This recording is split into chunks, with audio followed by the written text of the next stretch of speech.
ગઈકાલે આણંદ પર નવા ગામ ખાતે જેકે ઇન્ડસ્ટ્રીઝ છે એમની અંદર આગની એક દુર્ઘટના બનેલી હતી. એમની તપાસ કરતાં જાણવા મળેલ છે કે એ લોકોએ 2007ની અંદર અહીંયાથી લેઆઉટ રૂડામાંથી લેઆઉટ મંજૂર કરાવેલો હતો. ત્યારબાદ કોઈપણ પ્રકારની વિકાસ પરવાનગી કે બાંધકામ બિલ્ડિંગ યુનિટ યુઝ પરવાનગી કોઈપણ પ્રકારની મંજૂરીઓ લેવામાં આવેલ નથી, જેથી તેમના વિરુદ્ધ અમે કાયદેસરની કાર્યવાહી નોટિસ આપી છે અને કાયદેસરની કાર્યવાહી એમના વિરુદ્ધ કરવામાં આવે. કેટલા વર્ષથી આ પરવાનગી વગર આ ફેક્ટરી ધમધમતી?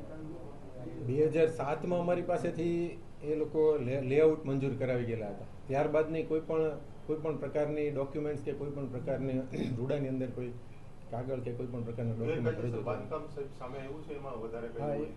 મંજૂરી જ લીધેલી નથી, એટલે સંપૂર્ણપણે ગેરકાયદેસર લેઆઉટ મંજૂર કરેલો છે રૂડાએ, પછી કોઈ લેઆઉટમાં ફેરફાર જોવા મળ્યા ના, એ પણ કોઈ કારણ કે એમાંથી અલગ અલગ પ્લોટ હતા, એમાંથી કોઈ એક પ્લોટની અંદર આ ઇન્ડસ્ટ્રીઝ અમને બનાવેલી છે.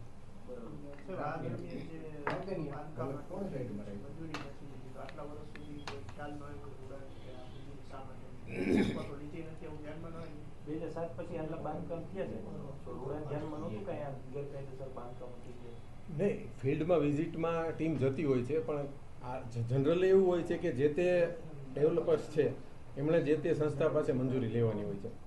જો અમારા ધ્યાનમાં આવી ગયેલું હોય તો એડવાન્સમાં જ અમે એમને કાયદેસરની કાર્યવાહી કરીને બંધ કરાવી દીધી. કે જે આપના નીચેના જે અધિકારીઓ છે એ ફિલ્ડમાં જાય છે, એ જોવે છે, પણ એ તપાસ નથી કરતા કે કાયદેસર છે કે ગેરકાયદેસર.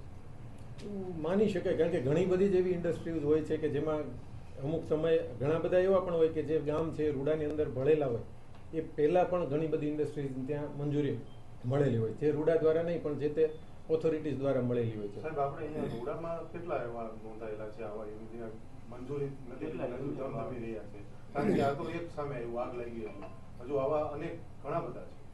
એ અમે ચકાસણી કરાવીએ છીએ હવે, કારણ કે અત્યારે અમારી પાસે એવો કોઈ ડેટા છે ને, એટલે અમે ચકાસણી કરાવીને હવે દરેક જેવા એવા યુનિટો ધ્યાનમાં આવશે એમના વિરુદ્ધ કાર્ય કાયદેસરની ફાયર એનઓસી ખાસ મહત્વ સરકારે બધા જગ્યાએ કમ્પ્લીટ કરી દીધી, તો આજે આગ લાગી હતી ત્યાં ફાયર એનઓસી જેવું કંઈ હતું નહીં, મંજૂરી જ લીધેલી નથી, એના મતલબ કોઈ પણ પ્રકારના એમની પાસે એનઓસી નહીં હોય, એ સ્પષ્ટ. તો આજે ઔદ્યોગિક એકમો જે છે સાપર નજીકમાં જેટલા છે રાજકોટ જે રૂડા વિસ્તારમાં આવે છે, તો ત્યાં કઈ ચેકિંગની કામગીરી હાથ ધરવામાં એમની પણ એક યુનિટને અમે લિસ્ટ બનાવીને હવે ચેકિંગની કામગીરી હાથ ધરશું. અને એમની પાસે વધારાનું બાંધકામ છે કે એમની પાસે બીજા એનઓસી લીધેલા છે કે નહીં, ઘણી બધા એવા યુનિટો છે કે જે રૂડામાં ભળેલો, જે વિસ્તાર રૂડામાં ભળેલો એ પહેલાના યુનિટો હશે અને ત્યાં મંજૂરી મળેલી હશે, તો એમની પણ અમે વિગતવાર ચકાસણી કરી અને કાયદેસર. દર વખતે આ પ્રકારે આગ લાગે એટલે ત્યાં ફેક્ટરી માલિકો એમ કહેતા હોય કે અમે ભાઈ ફાયર એનઓસી નીતિ નિયમ મુજબ લીધેલા હોય. ખરેખર નિયમ શું હોય છે? ફેક્ટરી એક્ટમાં કેવા પ્રકારના નિયમ હોય? ફાયર એનઓસી લઈને હોય છે, ફાયર સેફ્ટીના સાધનો ત્યાં સાધનો હોય હાલતા ન હોય. એ તમને વિગતવાર તો ચીફ ફાયર ઓફિસર જ જણાવી શકે, કારણ કે અમારે જ્યારે અમે મંજૂરી આપીએ છીએ ત્યારે એમની સાથે ફાયર એનઓસી જોડેલું હોય એ અમે ચેક કરીને ત્યારબાદ મંજૂરી આપીએ.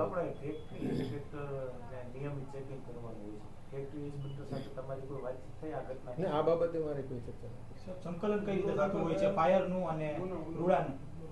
જનરલી કોઈ પણ ડેવલપર્સ છે મંજૂરી માટે જ્યારે આવે છે રૂડામાં, ત્યારે અહીંયાથી અમે અહીંયાથી ફાયર એનઓસી માટે એમને ક્વેરી આપીએ છીએ કે ભાઈ તમારી જે ફાઇલ છે એની અંદર ફાયર એનઓસી જોડેલું નથી, અને જો ફાયર એનઓસી જોડેલું હોય તો અમે એનું વેરિફિકેશન કરીએ છીએ અને ત્યારબાદ મંજૂરી આપતા હોઈએ છીએ.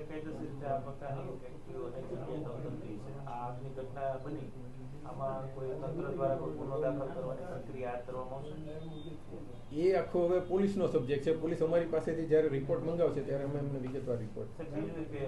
રૂડાની ઓફિસમાં દરરોજ લોકો આવતા હોય છે અને અહીંયા જે અધિકારીઓ પણ કામ કરતા હોય છે. સાહેબ, જે રીતના આગની ઘટનાઓ બને છે પછી ફાયર સેફ્ટીના સાધનોની વાત હોય, આપણે પણ ફાયર સેફ્ટીના સાધનો છે પણ એક્સપાયર થયેલા છે, તો આને લઈ અને કોઈ રૂડાની ઓફિસમાં કોઈ કાર્યવાહી?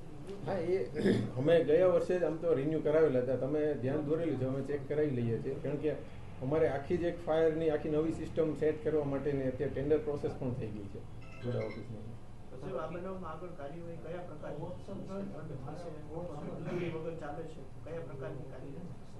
ત્યારે તો એમને ઇમિડિયેટલી એમને નોટિસ આપવામાં આવશે કે અનધિકૃત કોઈ પણ પ્રકારની મંજૂરી વગરની કામગીરી કરેલી છે, એટલે તાત્કાલિક નોટિસ આપીને કાયદેસર કાર્યવાહી થશે.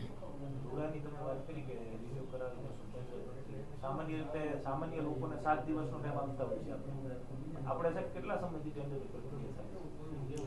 ટેન્ડરમાં એવું થયેલું છે, એક ટેન્ડર થયેલું તેમાં એક જ એજન્સી આવેલી હતી, એટલે ફરી રીટેન્ડર થયું છે અને એમની હવે મંજૂરી માટે ફાઇનલ સ્ટેજ ઉપર છે, એટલે હજી વાર લાગશે એટલે વિધિન અ મંથ